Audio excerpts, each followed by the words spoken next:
اعوذ باللہ من الشیطان اللعین الرجیم بسم اللہ الرحمن الرحیم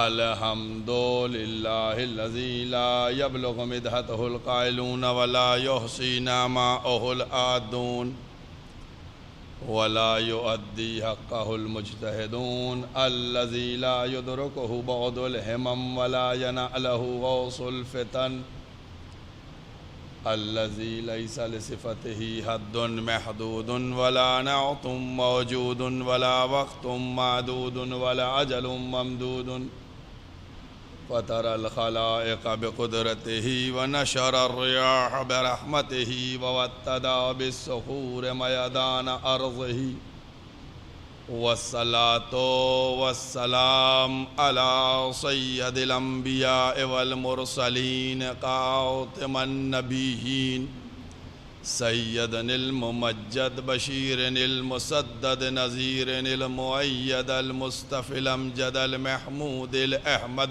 أبي القاسم محمد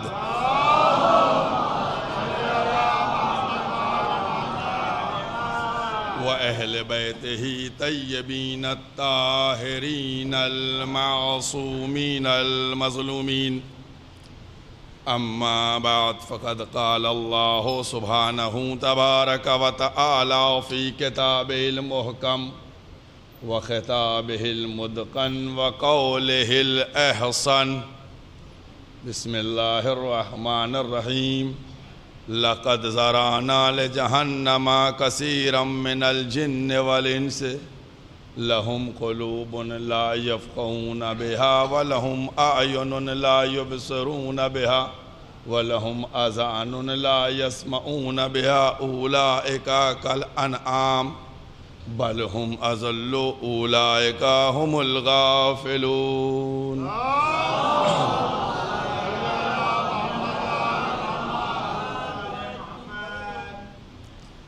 اصل میں مسئلہ یہ ہے کہ آج کل جو یہ لائیو کا سسٹم چل گیا ہے کورونا سے، تو لوگ جو ہیں جب مجلس شروع ہو جاتی ہے دیکھ لیتے ہیں مولوی بیٹھ گیا تب نکلتے ہیں، تو وہ بعد میں آتے ہیں۔ تو آپ لوگوں سے چاہتا ہوں اگر سمٹ کے بیٹھ جائیے تاکہ بعد میں آنے والوں کو زحمت نہ ہو۔ ایک صلوات پڑھیے محمد والے محمد کا۔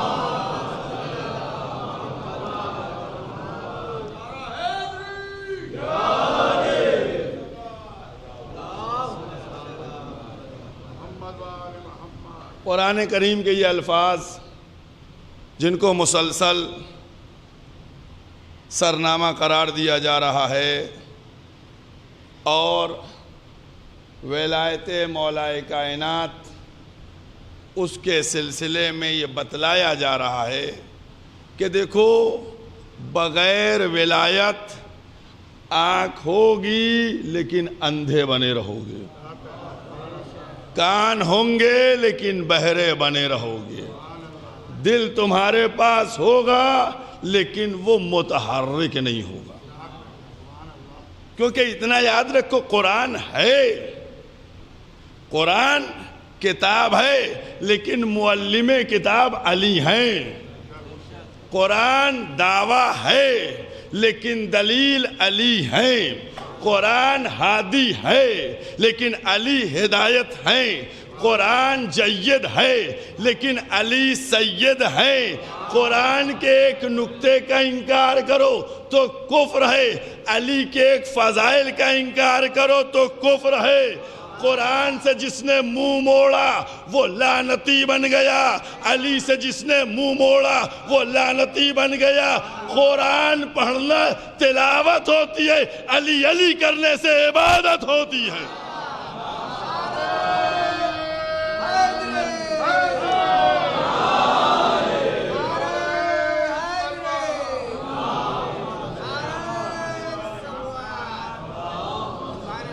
بلند آواز سے صلوات پڑھیں محمد والے محمد۔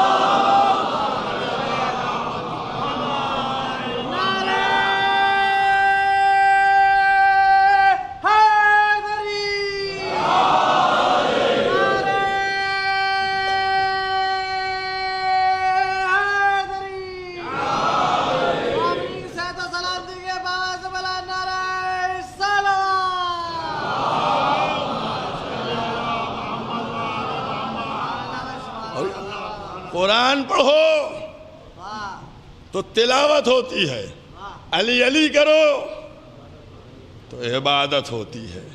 اور کیا آپ نے بھئی یاد رکھیے گا، یہی تو مطابقت ہے، قرآن کو دیکھنا عبادت، حروف ہیں ان کو دیکھنا عبادت، علی کے چہرے پہ نگاہ کرنا عبادت ہے، قرآن پڑھنا عبادت ہے، قرآن پڑھنا ثواب کا کام ہے، علی علی کرنا عبادت ہوتی ہے، اور قرآن سننا عبادت ہے، مجلس میں بیٹھ کے فضائل علی سننا، پورا قرآن ڈھونڈ ڈالیے 114 سورہ قرآن میں موجود، 6,500 آیتوں سے زیادہ موجود، لاکھوں حروف موجود، ہزاروں کلمے موجود، مجھ کو دکھاؤ کبھی نماز کے لیے تبلیغ کا لفظ آیا ہو؟ محمد تبلیغ کرو نماز کی کہا، محمد روزے کی تبلیغ کرو کہا، محمد حج کی تبلیغ کرو کہا، محمد زکوٰۃ کی تبلیغ کرو کہا، نہ نماز کے لیے تبلیغ، نہ روزے کے لیے تبلیغ، نہ حج کے لیے تبلیغ، نہ زکوٰۃ کے لیے تبلیغ۔ اگر لفظ بلغ آیا تو صرف ولایت امیر المومنین کے لیے، پورے قرآن میں ایک جگہ لفظ آیا بلغ، دیکھیے گا چھان ڈالیے، صرف ولایت مولا کے لیے تبلیغ کا لفظ۔ اب ایک جملہ کہتا چلوں، بس سمجھا جلدی جلدی کیجئے ورنہ ٹائم ہو جاتا ہے، سمجھ گئے؟ تو تبلیغ کس کے لیے کہا؟ اتنے کے سامنے میں نے کہا، اتنے کیمروں پہ میں نے کہا کہ صرف جو تبلیغ کا لفظ آیا ہے وہ کس لیے آیا؟ ولایت علی کے لیے آیا، نہ نماز کے لیے تبلیغ، نہ روزے کے لیے تبلیغ، نہ حج کے لیے تبلیغ، نہ زکوٰۃ کے لیے تبلیغ، کسی کے لیے تبلیغ نہیں آیا۔ تو اب یاد رکھو، قرآن کی تبلیغی جماعت وہ ہوگی جو علی علی کرے۔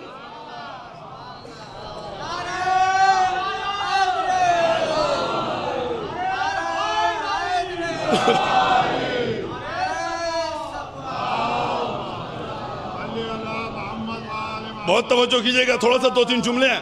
دیکھیے ایسا ہے، یہ جو بلغ ہے، ایک لفظ ہے بلغ اور ایک لفظ ہے ابلغ۔ پڑھیے عربی، بلغ اور ابلغ، سمجھ گئے؟ اب آئیے، بلغ نکلا ہے تبلیغ سے اور ابلغ نکلا ہے ابلاغ سے۔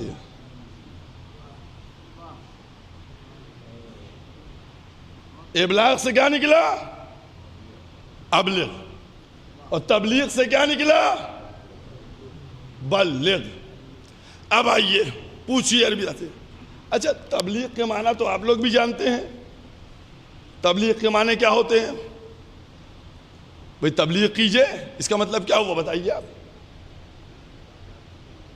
تبلیغ جو کی جاتی ہے وہ کئی دفعہ کی جاتی ہے؟ آگے بار بار دیکھیے بتا رہے، بار بار کی جاتی ہے تبلیغ، تبلیغ بار بار ہوتی ہے۔ اور ابلاغ پہنچائیے، یہ کئی دفعہ ہوتا ہے؟ ابلاغ کا انحصار ایک دفعہ پہ ہے اور تبلیغ کا انحصار بار بار پہ ہے۔ بہت توجہ کیجئے گا عزیزو، بہت توجہ کیجئے گا، یہ ولایت مولا کا مرحلہ ہے۔ ابلاغ ایک دفعہ، تبلیغ بار بار۔ تو ابلاغ سے نکلا ابلغ، وہ استعمال نہیں ہوا، تبلیغ سے نکلا بلغ، وہ استعمال ہوا۔ یعنی حکم پیغمبر کو حکم یہ دیا کہ آپ تبلیغ کیجئے ولایت کی، یعنی بار بار پہنچائیے۔ نہیں ابھی بات نہیں ہوئی ہے، علی کی ولایت کو بار بار پہنچائیے، تو رسول نے بار بار پہنچایا ہے؟ 18 ذی الحجہ کو ایک ہی دفعہ کہا تھا نا، بار بار تو نہیں کہا تھا۔ اور میں نے ابھی جو آپ کے سامنے بیان کیا کہ بار بار پہنچانے کا ہے. رسول جانے والے تھے. اب رسول سے اے اللہ کے رسول جب بار بار پہنچانے کا حکم ہے تو آپ تو ایک ہی دفعہ کہہ رہے ہیں کہ میں جانے والا ہوں. تم نے میرے خطبے پہ غور نہیں کیا. جو میں نے 4-5 گھنٹے خطبہ بیان کیا اس پہ غور نہیں کیا. میں نے کیا کہا؟ میں نے کہا جو حاضر ہیں وہ غائب کو پہنچائیں گے, جو موجود ہیں وہ غائب پہ پہنچائیں گے, اور باپ بیٹوں کو پہنچائیں گے. جملہ سنیے گا, باپ بیٹوں کو پہنچائیں گے. اب میری امت کے, قسم خدا کی لکھنؤ ہے اور اردو کا یہاں سمجھنا کرنا سمجھے تو میرا جملہ ضائع ہو جائے گا. یہ لکھنؤ ہے, اردو سمجھ لے گا. میری امت کے سارے باپ اپنے بیٹوں کو ولایت علی بتانا. اب جو بتائے گا وہ اپنا بیٹا سمجھے گا, جو نہ بتائے.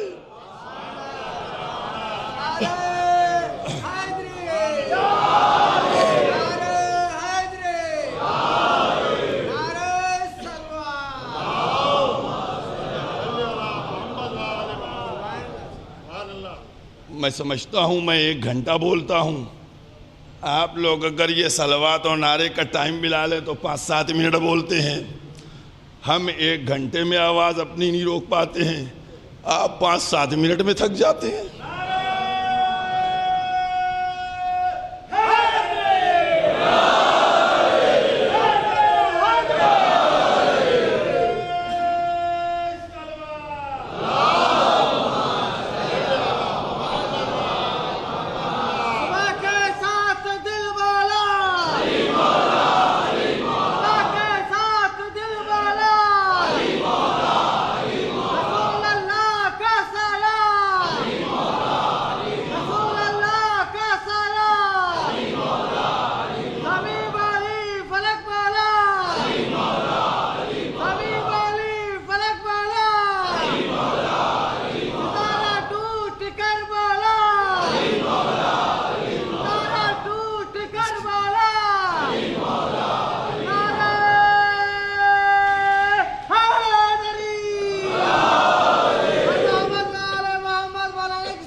انہوں نے شاید یہ کہا مولانا کی صحت و سلامتی کے لیے. مولانا کی صحت و سلامتی کہے کی ہے؟ کتنے مولانا آئے اس پہ چلے گئے. اگر صحت و سلامتی چاہیے تو اس عزا کی ہونا چاہیے. مولوی مولانا کی صحت و سلامتی کیا ہے؟ ایک مرے گا دوسرا آئے گا, دوسرا مرے گا تیسرا آئے گا. عزاداری صحیح رہے بس. دیکھیے ایک مرحلہ ہے جس کو آپ کے سامنے بیان کر رہا ہوں. بلغ آگے آج آپ کے ذہنوں میں. دیکھیے کتنی آسانی سے, اسی لیے ان مجالس کا یہ فائدہ ہے کہ کیسے دھیرے دھیرے عربی بھی پڑھا دی جاتی ہے, عربی بھی سمجھا دی جاتی ہے. اب ایک مرحلہ ہے اور اس مرحلے کو آپ سمجھیے کہ جب یہ غدیر کا میدان تھا تو پروردگار عالم نے کیا کہا؟ واللہ یعصمک من الناس, اللہ تم کو لوگوں کے شر سے محفوظ رکھے گا. میں نے 2 دن پہلے اس کے اوپر اشارہ کیا تھا لیکن گفتگو میں نے نہیں کی تھی. دیکھیے اللہ شر سے محفوظ رکھے گا. اے پروردگارہ آج کون سا شر ہوگا؟ آج کون سا شر ہوگا؟ آج تو سب کلمہ پڑھنے والے ہیں. شر تو اس دن تھا جس دن کافر تھے 40. بھائی دعوت ذوالعشیرہ کے موقع پہ وہاں شر کے خطرہ تھا, وہاں محمد کو تسلی دیتے. جب پیغام نبوت پہنچا رہے تھے تو وہاں تسلی دی جاتی. اب تو ماشاءاللہ 1.25 لاکھ تازے حاجی بھی کچھ ہیں اور بقیہ پاجی ہیں. اور کیا اب ان کے درمیان اللہ تم کو لوگوں کے محفوظ رکھے گا. خالق نے جب کہہ دیا تھا تو آپ کو ٹینشن لینے کی ضرورت ہی نہیں ہے. بھئی آپ کو کس بات کا ٹینشن لینا ہے؟ جب اللہ کہہ چکا ہے کہ ساری شرارت ولایت علی میں ہوگی تو ہم کو ٹینشن نہیں لینا ہے. اب جس نے سمجھ لیا تھا شرارت کریں گے اس نے انتظام بھی کر لیا تھا, اس نے انتظام بھی کر دیا تھا. تو پروردگار سے پوچھئے, اے پروردگار مکے کا وہ دور کہ جہاں نبی کوئی پتھر مارتا ہے، کوئی کوڑا پھینکتا ہے، کوئی قتل کی سازش رچتا ہے، الگ الگ انداز سے محمد کی دشمنی ہو رہی ہے، وہاں پر اگر تو تسلی دے دیتا کہ اے میرے محمد تم پریشان نہ ہونا، ہم تم کو شر سے رکھیں گے، ہماری بات جلدی سے سمجھ میں آ جاتی کہ بھئی مکہ مشرکوں کا زمانہ، مشرک موجود ہیں، اس لیے محمد کو تسلی دی گئی ہے۔ لیکن مکے میں سیکیورٹی کا انتظام نہیں۔ آپ بتائیے میں نے غلط بات کہی صحیح کہی؟ مکے میں مشرک موجود، قتل پیغمبر پہ آمادہ، وہاں کہا جاتا اے محمد ہم تم کو لوگوں کے شر سے محفوظ رکھیں گے، بات ایزی تھی، سمجھ میں آ جاتی جلدی سے کہ بھئی یہاں خطرہ تھا اس لیے۔ لیکن جہاں موجود نہ تھا کوئی، بھئی یہاں تو کوئی موجود نہیں ہے، یہاں تو مشرک نہیں ہے، یہاں تو سب مسلمان ہیں، یہاں ذمہ داری لے رہا ہے، وہاں کیوں نہیں لی؟ ہاتھوں کو جوڑ کر پوچھئے اے پروردگارہ کیا وجہ تھی کہ مکے میں ذمہ داری نہ لی؟ مدینے میں جب اتنے مسلمان ہیں تو ذمہ داری لی، تو عجب نہیں ندائے قدرت آئے، تو نادان ہے، تجھ کو معلوم نہیں مکے کی ذمہ داری ابو طالب کی تھی، مکے کی حفاظت کی ذمہ داری ابو طالب کی تھی، لہذا ابو طالب جب تک موجود رہے اس نے ذمہ داری نہیں لی۔ اب میں کیسے لوگوں کو سمجھاؤں کہ تم یہ بتاؤ کہ تمہارا کردار اچھا ہے یا ابو طالب کا کردار اچھا ہے؟ تمہارے اوپر لعنت ہے، ارے ابو طالب اکیلے محمد کی حفاظت کر رہے اور تم اتنے ہو کہ خطرے میں ڈال رہے ہو۔ صلوات پڑھ دے محمد وآلہ۔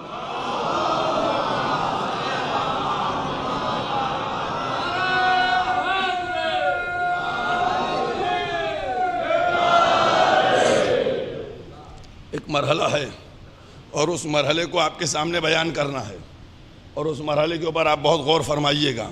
اور وہ مرحلہ کیا ہے؟ دیکھیے ایسا ہے، منزل بیان کر دوں، جناب ابو طالب کا تذکرہ آ گیا ہے اور بات مجھ سے مل رہی ہے۔ میں نے کل آپ کے سامنے ایک بات کہی تھی، داعین اللہ، اللہ نے پیغمبر کو ٹوٹل پرمیشن ہے نا۔ آج میں یہ لفظ ٹوٹل اپنا واپس لیتا ہوں،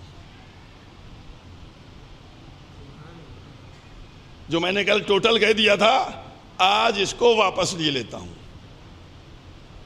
ٹوٹل پرمیشن دی تھی، اب آئیے آپ کیوں واپس لے رہا ہوں؟ بتائیے لڑکی کی شادی کا اختیار کس کو ہے؟ سب ماشاءاللہ سے بولے باپ کو، پیغمبر کو اختیار تھا یہ؟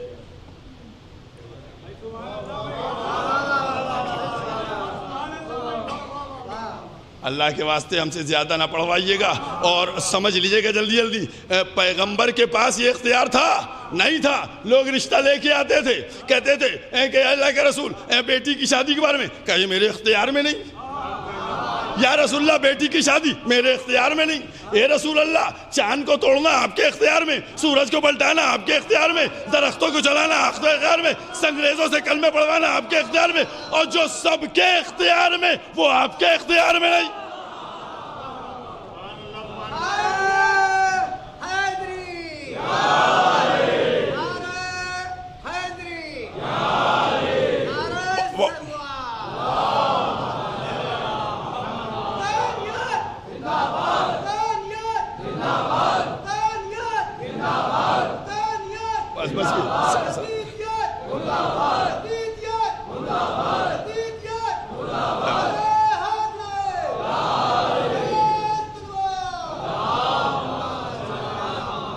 بہت توجہ کیجئے گا، دیکھیے جو سب کے اختیار میں وہ آپ کے اختیار میں نہیں، جو سب کے اختیار میں نہیں وہ آپ کے اختیار میں۔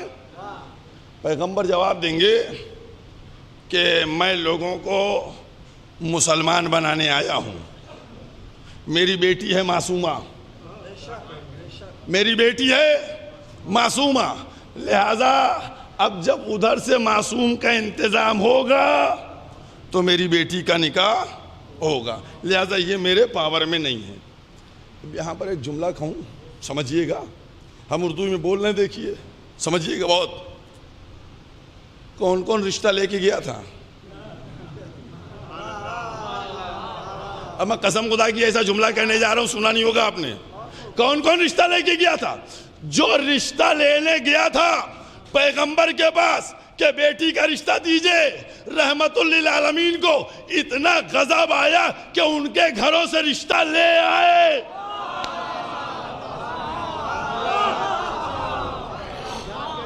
صلوات پڑھ دی محمد والے محمد۔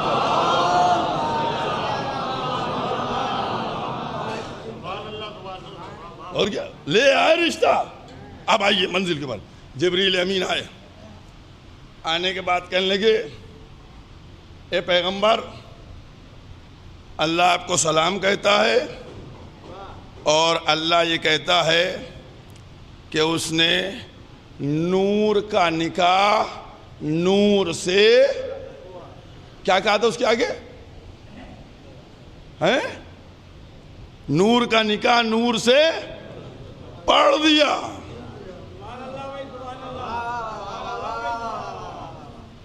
نور کا نکاح نور سے پڑھ دیا۔ یہ تو رشتہ کہاں ہوا؟ بی بی کا، بی بی کا رشتہ کہاں ہوا؟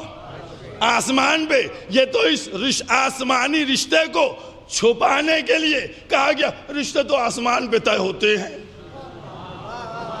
اگر رشتے آسمان پہ طے ہو تو طلاق زمین پہ کیوں ہو؟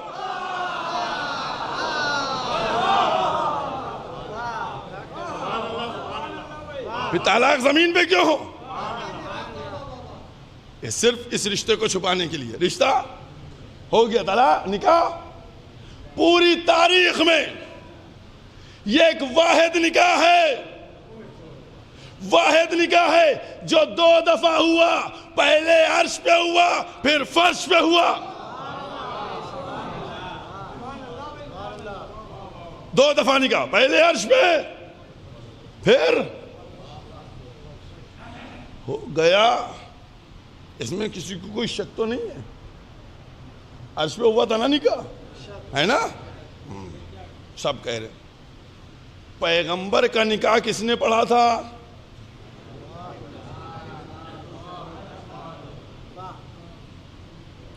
پیغمبر کا نکاح کس نے پڑھا تھا؟ ابو طالب نے پڑھا تھا۔ اس وقت کون کون سے نبی زندہ تھے؟ بتائیے، کون کون نبی زندہ تھے؟ نہیں تھے۔ جناب عیسیٰ موجود تھے، جناب خضر تھے، الیاس تھے۔ بھائی اللہ کے نبی ہے، بھتیجا نہیں ہے، اللہ کا نبی ہے۔ تو جب اللہ کے نبی کا نکاح ہو رہا تھا تو بھائی عیسیٰ کو لے آیا جاتا نکاح کے لیے، خضر کو لایا جاتا، بھائی کم سے کم ان تینوں کے لیے تو ملتا ہے یہ زندہ تھے۔ بھائی کسی نبی کو لایا جاتا، چلو میرے نبی آخر کا نکاح پڑھ دو، لیکن کسی سے نہیں پڑھوایا۔ کہ کیسے پڑھوائیں؟ یہ ان سے افضل تھوڑی ہے۔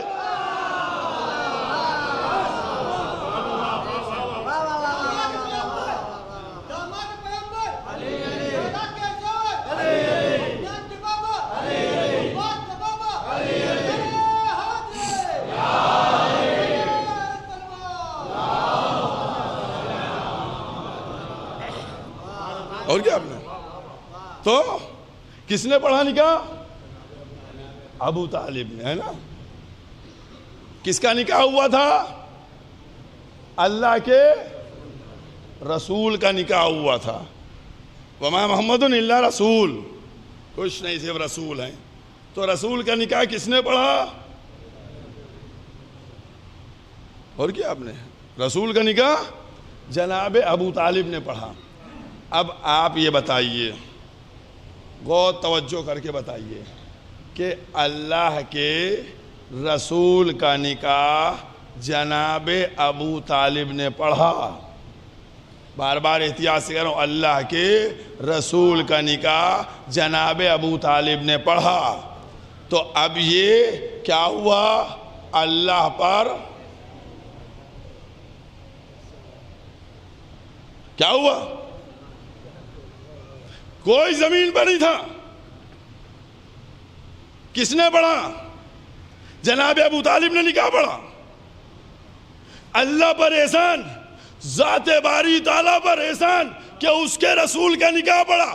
اس نے کہا اے ابو طالب تم نے میرے بیٹے کا نکاح فرش پہ پڑھا ہے، ہم تمہارے بیٹے کا نکاح عرش پہ پڑھیں گے.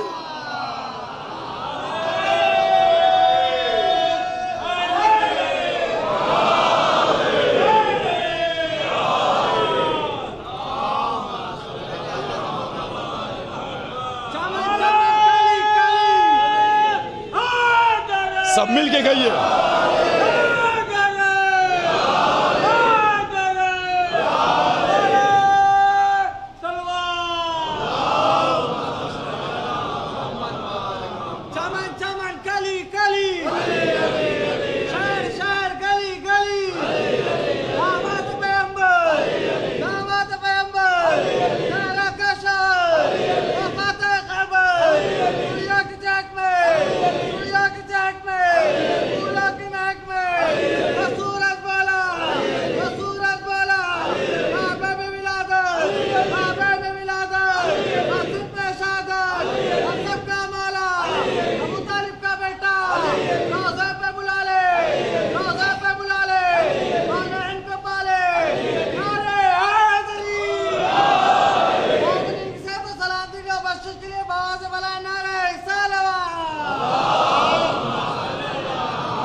دیکھیے جناب ابو طالب کا جو احسان ہے اس احسان کو کوئی سمجھ نہیں سکتا ہے. قسم خدا کی دشمن ایسا ہے کہ اس کی عقل پہ اتنے پتھر پڑے ہیں کہ ذرا سا بھی فکر نہیں. ابھی آئیے آپ دیکھیے جناب ابو طالب کے سلسلے میں پورے مسلمانوں میں ایک ہنگامہ مچا ہوا ہے کہ جناب ابو طالب مسلمان جو ہیں نہیں تھے، انہوں نے کلمہ نہیں پڑھا، انہوں نے اقرار نبوت و الوہیت نہیں کیا. بہت توجہ کیجئے گا. دیکھیے انہوں نے اقرار نہیں کیا اور ایک لولی لنگڑی ایسی حدیث پیش کی کہ جب پیغمبر آخری وقت تھا پیغمبر کا تو اس وقت نبی پیغمبر کے پاس گئے اور جانے کے بعد کان میں کہا چچا کلمہ پڑھ لیجئے. آج پوسٹ مارٹم کر دوں گا اس کا. آج پوسٹ مارٹم ہوگا کہ چچا اس کا وہ کلمہ پڑھ لیجئے. تو جناب ابو طالب نے کہا کہ اب کیا فائدہ، جب پوری زندگی نہیں پڑھا کلمہ تو اب آخر وقت میں کلمہ کیا پڑھیں. منع کر دیا. آپ نے نہیں غور کیا، نہیں غور کیا. یہ تو برابر سنا ہوگا نا مولویوں سے، کاہے میں کہا تھا ہے، کاہے میں کہا تھا، کس کے کہیے کاہے میں کہا تھا، کان میں کہا تھا. تو کان کی بات دوسروں کو سنائی جاتی ہے. اما اگر کانوں کی سماعت تیزی پہ آئے تو کان کی بات سن لیتے ہو، اور اگر نہ سننے پہ آئے تو میدان کی بات چھوڑ دیتے ہو.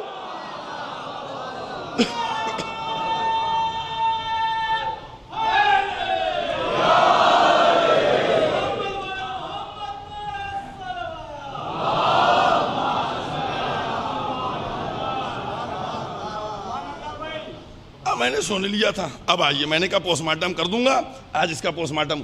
یہ جو روایت لی گئی ہے اس کے 4 عدد راوی ہیں. 4 راوی ہیں اس کے، اس روایت کے.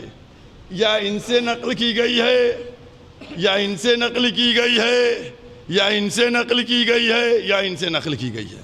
پوسٹ مارٹم کر لیجئے بس. آج بس مرحلہ ختم ہو جائے گا.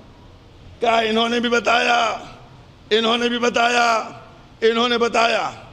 اب اگر ان چاروں کی حقیقت کو دیکھیے تو ابو طالب کی رحلت کہاں ہوئی؟ مکے میں۔ جب جناب ابو طالب کی رحلت ہوئی تو ایک کی عمر 2 سال کی، ایک کی عمر 2 سال کی، دوسرے کی عمر 7 سال کی، تیسرا مسلمان نہیں ہوا، تیسرا مسلمان نہیں ہوا، چوتھا فتح مکہ کے بعد اسلام لایا۔ جملہ سن لیجئے، بات مکمل ہو جاتی ہے۔ آپ غور کیجئے گا، ایک 2 سال کا تھا، ایک 7 سال کا تھا، ایک فتح خیبر کے بعد ایمان لایا، ایک فتح مکہ کے بعد اسلام لایا۔ تم ان کی بات کرتے ہو جو خود اپنے اسلام کے لیے سہارا ڈھونڈ رہے ہیں۔ بھائی ان کو دیکھیے، حقیقت ڈھونڈیے۔ ابو ہریرہ، بھیا موبائل کسی کے پاس ہو جلدی سے سرچ کر لو، یہ اسلام کب لے کے آئے؟ ابھی سرچ کرو، بتائے گا۔ 8 ہجری میں ابو طالب کی رحلت سے کتنے سال پہلے بعد اسلام لے کے آئے؟ تو کہنا یہ چاہتا ہوں کہ وہ جن کا خود اسلام نہ تھا، جو خود مسلمان نہ تھے، وہ کل ایمان کے باپ کے ایمان کو دیکھتے ہیں کہ جناب والا، جناب ابو طالب۔ اور جب یہاں تک بات لے آیا ہوں تو چاہے صحیح مسلم ہو اور چاہے صحیح بخاری ہو، انہی سے بھری ہوئی روایتیں ہیں۔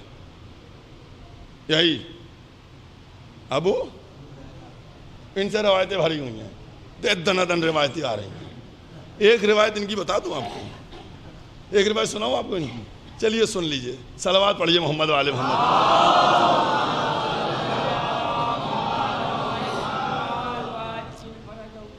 مدینے میں ایک تاجر آیا،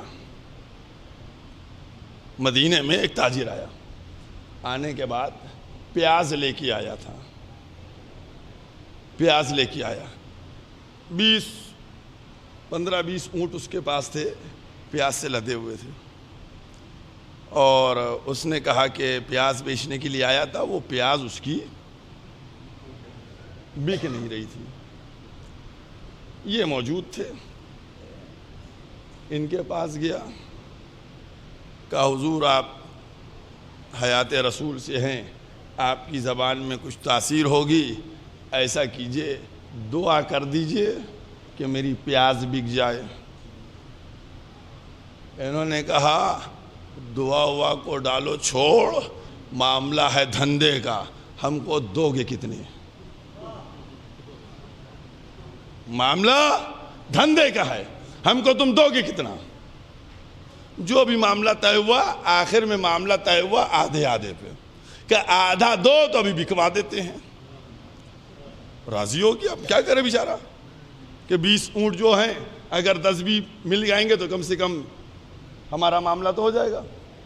آپ صاحب گئے ایک نکڑ کے اوپر، ایک چوراہے کے اوپر، ایک چوک کے اوپر، اور کھڑے ہوئے، اے مسلمانوں، تم کو پتا ہے مکے کی پیاز اگر اکے میں کھاؤ گے تو تم سیدھے جنت میں جاؤ گے، تم سیدھے جنت میں جاؤ گے۔ مسلمان طلبگار حوریں، جنت میں جانے کا شوقین، جلدی جلدی آیا اور پیاز خرید لے گیا۔ سنیے آپ نے روایت ان کی ہے کہ اکے کی پیاز، مکے کی پیاز اکے میں کھاؤ گے تو تمہیں جنت مل جائے گی۔ مسلمان دوڑا، جلدی جلدی اس نے پیاز خریدی اور اس کی ساری پیاز بک گئی۔ پہنچے، لاؤ بھیا حصہ، اس نے حصہ دیا، انہوں نے گن گنا کے جیب میں رکھا۔ اب یہ جا رہے تھے، واللہ ضائع نہ کیجیے گا، جملہ ہے اس میں، یہ جا رہے تھے، چلتے چلتے ان کا گزر امی کے دروازے کی طرف سے ہوا۔ جو مسلمانوں کی امی تھیں ان کے پاس سے گزرے، انہوں نے کہا ابو ہریرہ کہاں جا رہے ہو؟ جاؤ. آیا, بہت توجہ کیجئے گا, دیکھیے ابو ہریرہ جاؤ. کہا کیا ہوا؟ کہ یہ بتاؤ میں رسول کے ساتھ پوری زندگی رہی, کب رسول نے کہا تھا, بہت توجہ کیجئے گا, کب رسول نے کہا تھا کہ اکے کی پیاز, مکے کی پیاز اکے میں کھاؤ گے تو جنت مل جائے گی؟ کہنے لگا بلوائیے نہیں مجھ کو. کہا نہیں تم بتاؤ کب یہ حدیث بیان کی تھی کہ مکے کی پیاز اکے میں کھائیں گے؟ کہا تو کب کہا تھا کہ ہم اپنا وارث نہیں چھوڑتے ہیں؟ کہا جب یہ کہا تھا کہ ہم اپنا وارث نہیں چھوڑتے, تبھی یہ بھی کہا تھا کہ مکے کی پیاز اکے میں کھاؤ گے. صلوات پڑھ دے محمد و آل محمد.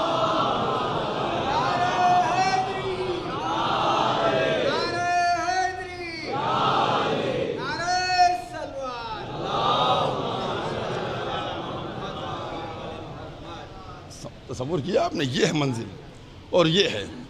آپ غور کر کے دیکھیے, مسلمانوں سے پوچھئے کہ کتابیں بھری ہوئی ہیں, کتنے دن رہے یہ مسلمان رسول کے ساتھ, کتنے دن رہے بتائیے؟ 8 ہجری میں آئے تھے. چلیے آج تھوڑا سا انہی کا قلع کما کر دیجئے. ایک صلوات پڑھیے محمد والے محمد.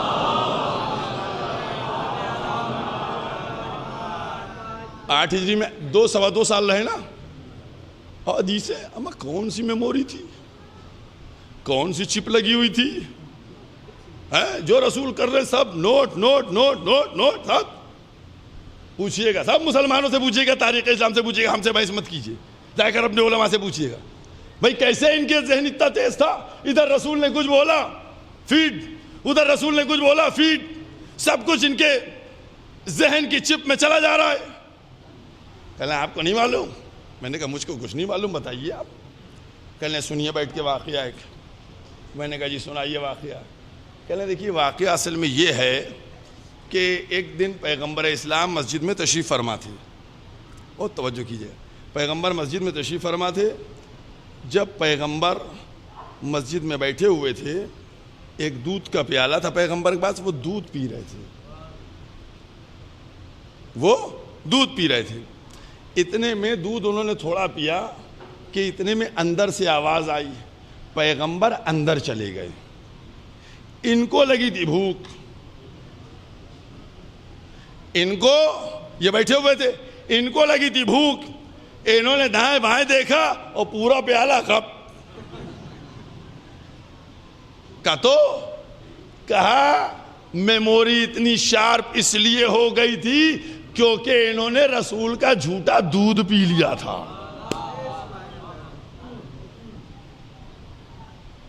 کیا وہ کیسے میموری شارپ ہوئی؟ رسول کا دودھ, جھوٹا دودھ پی لیا. بس یہیں پر دل چاہتا ہے, آپ کے ذہنوں کو پہنچ جانا چاہیے تھا. یہیں پہ دل چاہتا ہے ہاتھ جوڑ کے کہوں کہ جو رسول کا جھوٹا دودھ پی لے اس سے تم دین لیتے ہو جو رسول کی زبان چوس کے بڑا ہو.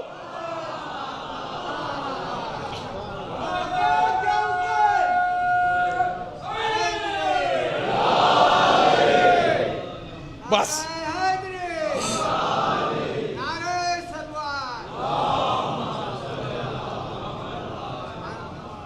4-5 جملے ہیں قسم خدا کی, سن لیجئے اور بعد میں ختم کر دوں گا. صحابی جھوٹا دودھ پی سکتا ہے, زبان نہیں چوس سکتا. صحابی پیچھے کھڑا ہو کے رسول کے پیروں کے پاس سجدہ کر سکتا ہے, پشت نبی پہ نہیں آ سکتا. صحابی اپنے کندھے پہ محمد کو اٹھا سکتا ہے, محمد کے کندھے پہ نہیں آ سکتا. صحابی جنت میں جا سکتا ہے, سردار جنت نہیں بن سکتا. صحابی مومن ہو سکتا ہے, امیر المومنین نہیں ہو سکتا. صحابی صاحب ایمان ہو سکتا ہے, کل ایمان نہیں ہو سکتا. آخری جملہ, صحابی بیٹی دے سکتا ہے, بیٹی لے نہیں سکتا.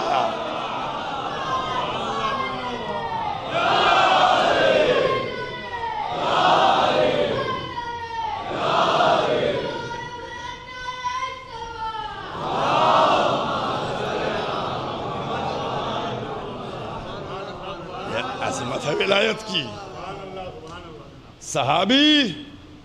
صحابیوں میں نے کل اسی لیے آخر میں کہہ دیا تھا کہ غدیر حق ہے، باقی سب فلاپ ہے.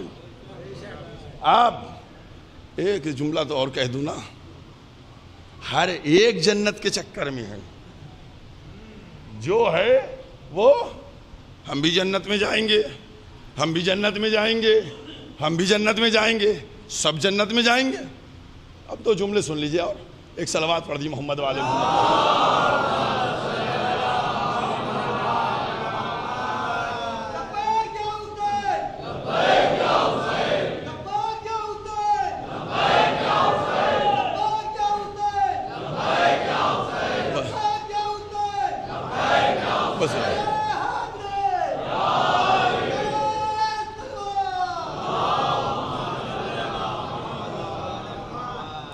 بہت توجہ کیجیے گا. ہر ایک کہہ رہا ہے ہم جنت میں جائیں گے، سب ہم جائیں، سب جنت میں جائیں. اب سنیے گا دو جملے جو میں نے کہا تھا. یہ بتائیے، یہ اتنا بڑا مجمع جو بیٹھا ہوا ہے، یہ بتائیے غدیر کا واقعہ ہوا تھا یا نہیں ہوا تھا؟ ہوا تھا. صحیح بات ہے، ٹھیک، سب نے اقرار کیا ہوا تھا. یہ بتائیے سقیفہ کا واقعہ ہوا تھا یا نہیں ہوا تھا؟ ہوا تھا. یہ بھی سب جانتے ہیں نا، سب جانتے ہیں. تاریخ سے پوچھئے، شیعوں سے پوچھئے تو کہتے ہیں ہاں واقعہ سقیفہ ہوا تھا، ٹھیک. اہل سنت سے پوچھئے، کہیں گے ہاں غدیر کا واقعہ ہوا تھا. ان کو غدیر سے انکار نہیں، واقع غدیر سے، اور ان کو سقیفہ کے واقعے سے انکار نہیں ہے نا. دونوں کہتے ہیں معاملہ صرف اتنا ہے، بہت توجہ کیجئے گا، بہت چھوٹا سا جملہ ہے. معاملہ صرف اتنا ہے کہ اچھا غدیر میں کون کون تھا؟ رسول تھے، اصحاب تھے، ملائکہ تھے. غدیر میں سب تھے نہیں تھے؟ رسول تھے، اصحاب تھے، ملائکہ تھے. اور سقیفہ میں کون کون تھا؟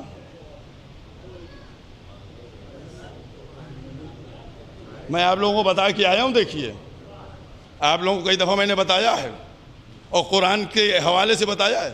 کون کون تھا بتائیے جلدی. کل بھی میں نے یاد دلوایا تھا آپ کو. سقیفہ میں یا منافق تھے یا ابلیس تھا. بات ختم ہو گئی، ختم ہو گئی. دونوں کا میں سب اب اتنی ٹائم تھوڑی ہے کہ میں ایک ایک چیز کو پروف کروں. سب ریکارڈ میں ساری چیزیں ہیں. وہاں کون کون تھا؟ وہاں کون کون تھا معلوم تھا. اب آئیے پوچھئے تم کو جنت جانا ہے، کہاں جانا ہے، کیسے جاؤ گے؟ کہنے لگے وایا سقیفہ جائیں گے. نہیں سمجھ میں آئی بات آپ کے؟ جنت میں وہ بھی جانا چاہتے، جنت میں ہم بھی جانا چاہتے. وہ وایا سقیفہ جانا چاہتے، ہم وایا غدیر جانا چاہتے. اب جو حق ہے اس کو لے کے اس کی قوم جائے گی. اور کیا آپ نے؟ اور اسی لیے ہم نے یہ کہا کہ بھائی ہمیں کسی سے کوئی آبجیکشن نہیں ہے، کسی سے کوئی پرابلم نہیں ہے. جو جس کو دل چاہے مانے، جو جس کا دل چاہے اقرار کرے. اگر کوئی یزید کی بھی بات کرتا ہے تو ہم اس سے لڑتے جھگڑتے نہیں ہیں. ہم نے کہا اگر تم یزید کے پیروکار ہو تو جب ابلیس کے پیروکار رہے، یزید کو پیروکار رہو، ٹھیک ہے. کیونکہ اب یزید کو ایسا گالی بنا دیا گیا ہے کہ غیر مسلم بھی اپنے بچے کو یزید نہیں کہہ سکتا. اور کیا؟ تو ہر ایک مرحلے کے اوپر ہر ایک کو جانا ہے. اسی لیے غدیر حق ہے اور ہم بڑی شان سے کہتے ہیں کہ ہم جائیں گے، وایا غدیر جائیں گے جنت میں. اب جو واقعہ حق ہوگا، جہاں محمد ہوں گے، جہاں ملائکہ ہوں گے، اس وہ واقعہ جنت میں لے کے جائے گا، یا وہ واقعہ جنت میں لے کے جائے گا جہاں منافق ہوں گے اور شیطان ہوں گے. بے شبہ. بس آج جو ہمارے سامنے یہ تاریخ ہے، اور اس تاریخ کا جو منظر ہے وہ کیا ہے؟ آج 7 محرم ہو گئے، بس آج کا دن وہ دن تھا جب کربلا میں خیموں میں قحط آب پڑ گیا تھا۔ بندش آب نہیں تھا، قحط آب تھا، بالکل ساری مشکیں سوکھ گئی تھیں، پانی کا قحط پڑ گیا تھا۔ اور آج ہی کی تاریخ سے چھوٹے چھوٹے بچوں کی آواز بلند ہونے لگی تھی، العطش العطش، ہائے پیاس ہائے پیاس۔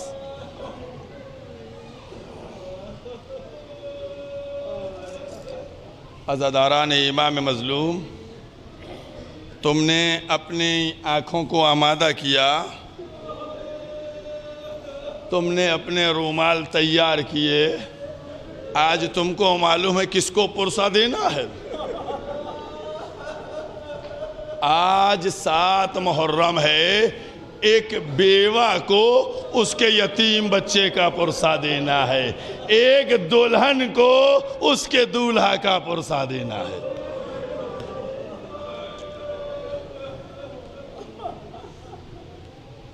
عزاداران امام مظلوم، جناب قاسم کون؟ امام حسن کے بیٹے قاسم۔ آج کی تاریخ جہاں بھی آپ جائیں گے یہی مصائب ملیں گے آپ کو۔ عزاداران امام مظلوم، سوچا کرو کہ شب عاشور ہر ماہ ایک جملہ کہتا چلوں، بعد میں ذہن سے نکل جائے گا۔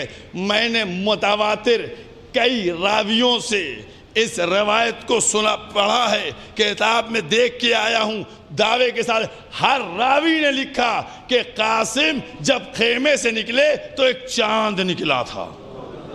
سب نے جناب قاسم، کل شہزادے علی اکبر گئے تھے لیکن کسی راوی نے چاند سے شباہت نہیں دی، لیکن آج جب جناب قاسم نکلے ہر راوی نے لکھا، حمید ابن مسلم نے بھی کہا کہ ایک چاند نکلا تھا جو قیام حسینی سے نکل کے اشقیہ میں جا کے غروب ہو گیا۔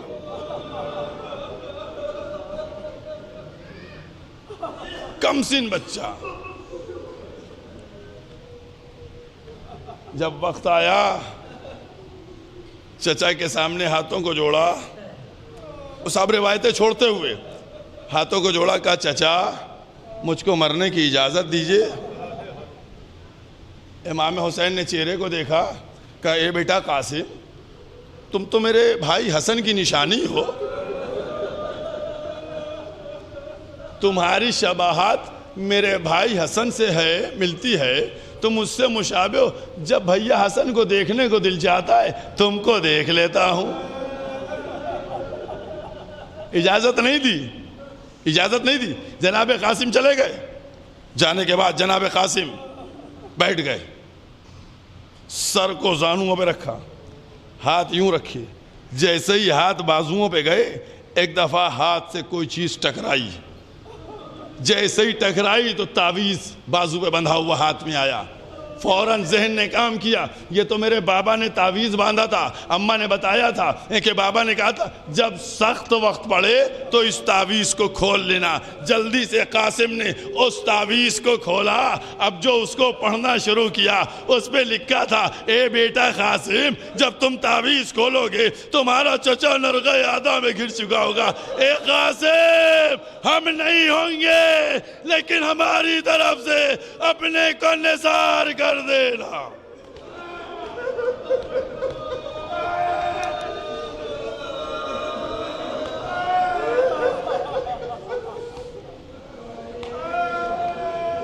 قاسم اپنی جان کو قربان کر دینا۔ جزاکم اللہ۔ جناب قاسم نے وہ پڑھا ایک دفعہ، اور پڑھنے کے بعد آئے ہاتھوں پہ رکھے ہوئے، ایک دفعہ چچا کے سامنے پہنچے اور چچا کے سامنے پہنچ کے ہاتھوں کو یوں کر دیا، اب جو امام حسین کی نگاہ پڑی، آنکھوں سے آنسو جاری ہوئے، اس نامے کو لیا، 10 سال بعد دیکھا تھا، چوم لیا، آنکھوں سے لگایا، پڑھا، خط کو موڑ کے جیب میں رکھا۔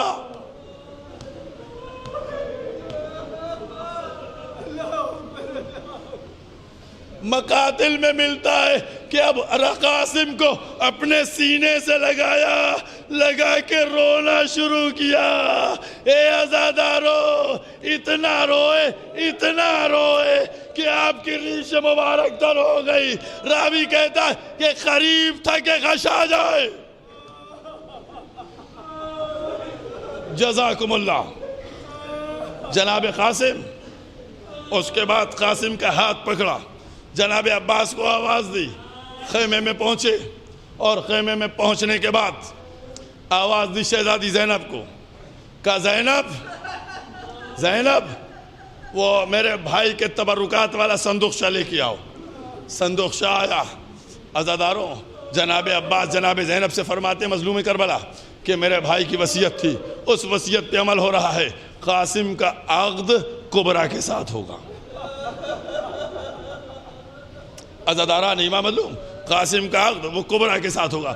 عزاداروں، اس کے بعد جناب قاسم ان کو امامہ پہنایا، ان کو بھیا کی قبا پہنائی، ان کو لباس۔ عزاداروں، معلوم نہیں یہ دولہا بنا رہے تھے۔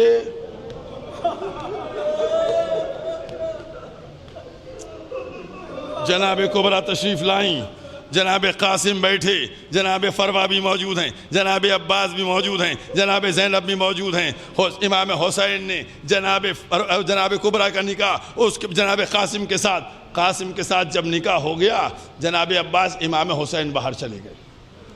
ایک لفظ پڑھا ہوا پڑھ لوں، دونوں باہر چلے گئے۔ جب باہر چلے گئے، اب جناب قاسم اٹھے چلنے کے لیے، جیسے اٹھے کبرا نے دامن پکڑ لیا۔ کہا قاسم جا کہاں رہے ہیں؟ کہا کبرا، چچا نے اپنی جو وصیت تھی اس پہ عمل کیا، اب بابا کی جو مجھ سے وصیت ہے میں اس پہ عمل کرنے جا رہا ہوں۔ عزاداران امام حضور، تصور کیجئے گا جناب کبرا کیا جملہ کہتی ہے کہ آپ جائیے، بابا کی نصرت کے لیے جائیے، چچا کی وصیت پہ عمل کیجئے، میں روکتی نہیں ہوں، لیکن اتنا بتا دیجئے کہ نشانی دے دیجئے تاکہ جب قیامت کا ہنگام ہو تو ہم آپ کو پہچان لے۔ ایک پارچہ دیا، ایک کبرا۔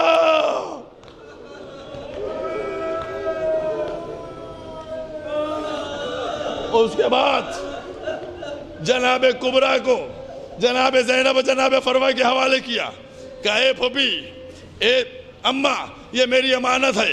جناب قاسم باہر نکلے، اس کے بعد جناب امام حسین نے جناب قاسم کو اٹھایا، گود میں لیا، اور لینے کے بعد گھوڑے پہ سوار کیا۔ جب جناب قاسم گھوڑے پر بیٹھ گئے تو ایک دفعہ امام حسین نے قاسم کے سر کو جھکایا۔ قاسم نے جیسے ہی سر جھکایا، امام حسین نے گریبان چاک کر دیا۔ اے مولا، یہ کیا کیا؟ کہا تاکہ پتہ چل جائے یہ یتیم ہے۔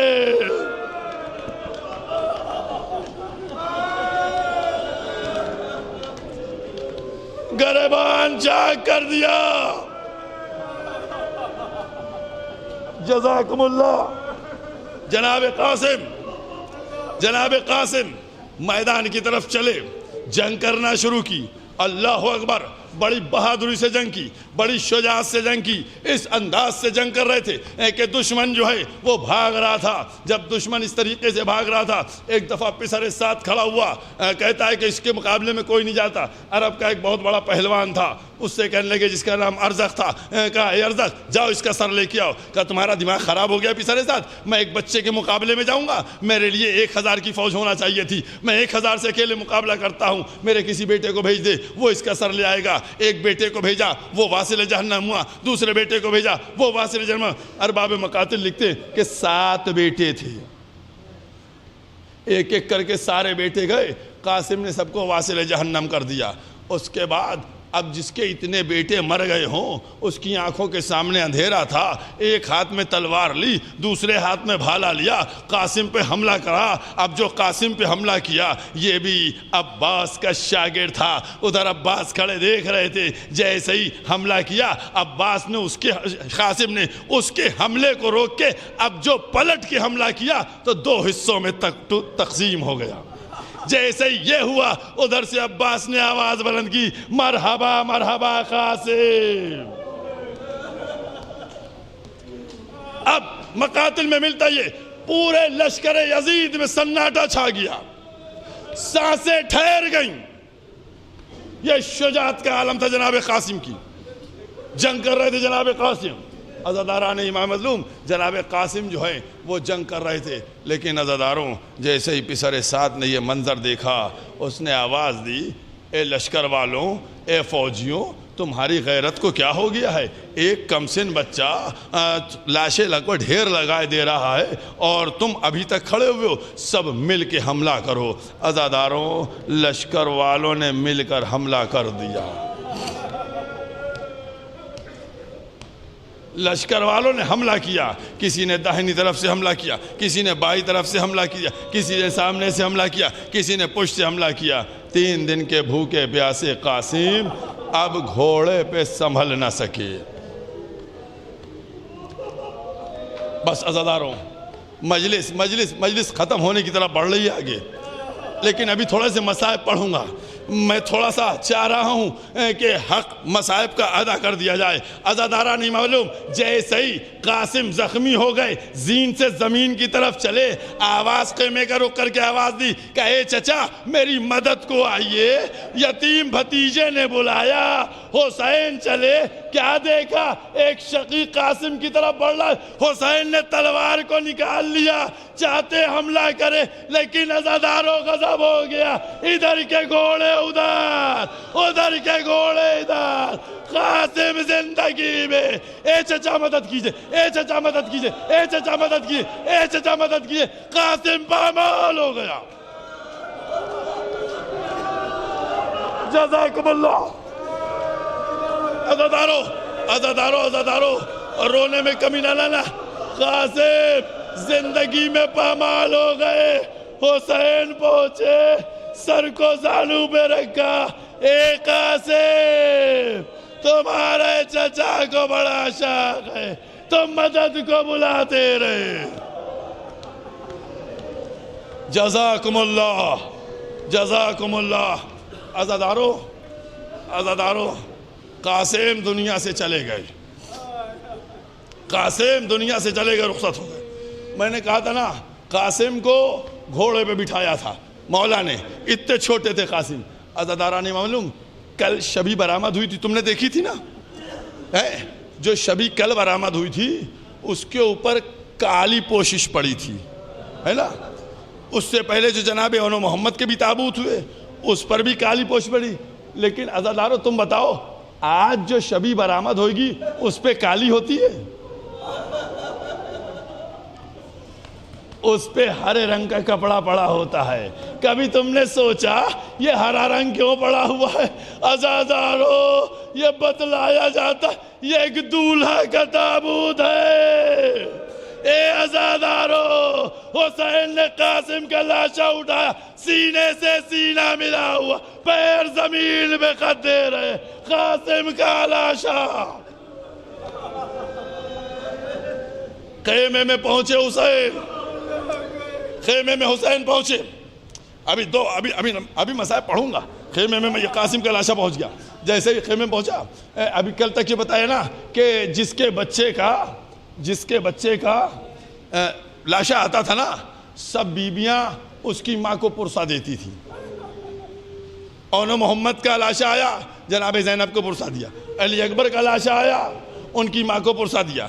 پسران مسلم کے لاشے آئے، ان کی ماں کو پرسا دیا۔ عزادارو جیسے ہی قاسم کا لاشا پہنچا ہوگا سب نے بی بی فروا کو گھیرا ہوگا۔ عزاداران امام مظلوم چند جملے بچے ہو صاحب کے، سب نے جناب فروا کو گھیرا ہوگا۔ اے بی بی اپنے بچے کا پرسہ قبول کیجئے. عجب نہیں فروا نے کہا ارے ہم کو پرسہ نہ دو, ارے چل کے کبریٰ کو پرسہ دو. ایک دلہن, اس کا شوہر مر گیا. جزاکم اللہ. حسب دستور آپ کے 2 آنسوؤں کے لیے 2 جملے اور پڑھتا ہوں. اے عزاداروں, یہ 2 جملے ہر سال میں پڑھتا ہوں اور وہ پھر پڑھ رہا ہوں. عزاداروں, جب یہ سب جناب کبریٰ کے پاس آئے ہوں گے, سچ بتاؤ جناب کبریٰ کیا کر رہی ہوں گی؟ عزاداروں, اب مجھے بتا رہا ہوں, تم لوگ جناب سیدہ کی کہانی سنتے ہو نا؟ جناب سیدہ کی کہانی سنتے ہو نا؟ جناب سیدہ جب اس یہودی کے شادی میں گئی تھی تو دلہن مر گئی تھی نا, دلہن مر گئی تھی. بی بی نے کیا کیا؟ بی بی نے مصلی بچھایا, 2 رکعت نماز پڑھی, دلہن کلمہ پڑھتی ہوئی اٹھ بیٹھی. عزاداروں, اب میرا دل کہتا ہے کہ فاطمہ کبریٰ نے مصلی بچھا دیا ہوگا. اے دادی, آپ نے دلہن کو زندہ کیا, آج ایک دولہا مر گیا, آ کر زندہ کر لیجئے. یا قاسم, ہائے قاسم, ہائے قاسم, یا حسین.